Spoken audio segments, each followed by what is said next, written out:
Everybody. सो इस video में हम जानने वाले हैं कुछ important points about the holding and subsidiary company. मैंने इसका होल्डिंग एंड सब्सिडरी कंपनी किसे कहते हैं इसका मैंने एक वीडियो भी बना रखा है, लेकिन इस वीडियो में हम कुछ इंपॉर्टेंट पॉइंट्स जानने वाले हैं related to both this company. So पहले हम ये जानते हैं कोई सब्सिडरी और होल्डिंग कंपनी कब कहलाता है।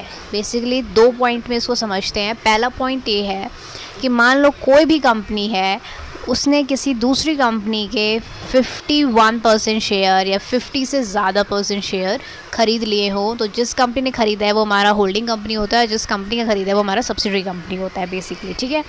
दूसरा पॉइंट ये है कि मान लो कोई, ऐसा नहीं है कि हम शेयर खरीदेंगे तभी होल्डिंग या सब्सिडरी कहलाएंगे, नहीं। मान लो कोई कंपनी है और वो दूसरी कंपनी के जो KMP होता है, यानी कि की मैनेजरियल पर्सनल होते हैं, वो सारे ही अपॉइंट करती है पहली कंपनी। ठीक है। अब हमारे KMP कौन होते हैं, जैसे कि डायरेक्टर्स हो गए, that can be included managing directors, हमारे चीफ एग्जीक्यूटिव ऑफिसर हो गए, चीफ फिनेंस ऑफिसर हो गए, चेयरमैन हो गए, मैनेजर्स हो गए, ये हमारे KMP होते हैं, जो कंपनी के जो मेन ऑपरेशंस होते हैं उन पे इनका डिसीज़न लिया जाता है, वही काम करते हैं इस पर। तो जो कंपनी, किसी भी कंपनी के ये KMP को अगर अपॉइंट करते हैं, तो जो कंपनी अपॉइंट कर रहा होता है वो होल्डिंग होता है, और जिस कंपनी का कर रहा होता है वो सब्सिडरी कंपनी होता है।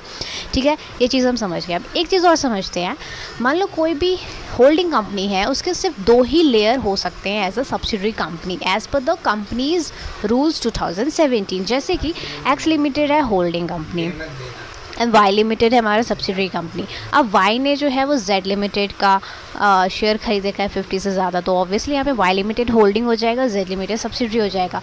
तो यहाँ पे हम ओवरऑल ये कह सकते हैं जो एक्स लिमिटेड है वो एक होल्डिंग है, और उसके 2 लेयर हो गए सब्सिडरी कंपनी के, subsidiary company as a Y limited and Z limited. ठीक है, एज अ कंक्लूजन।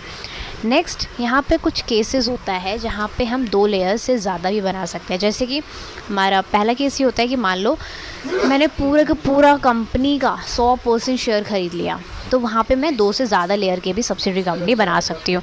और दूसरा पॉइंट ये हो सकता है कि मैं, जैसे मान लो कि अमेरिका में एक होल्डिंग कंपनी है और उसके 3-4 सब्सिडरी कंपनी है अकॉर्डिंग टू देयर एक्ट। ठीक है, वहाँ पे इंडियन एक्ट फॉलो तो होगा नहीं, वहाँ पे अमेरिकन वाला एक्ट फॉलो होगा जो भी अमेरिका में है। अब इंडिया ने वो जो होल्डिंग कंपनी अमेरिका की है वो ही ख़रीद लिया है, तो यहाँ पे इंडिया की होल्डिंग कंपनी हो गई, और सब्सिडरी कंपनी जो है वो अमेरिका की, जितनी भी वो अमेरिका के होल्डिंग कंपनी ने ख़रीद रखा था वो सारी ही इंडिया की सब्सिडरी कंपनी हो गई। तो ये 2 केसेस हैं। फाइन।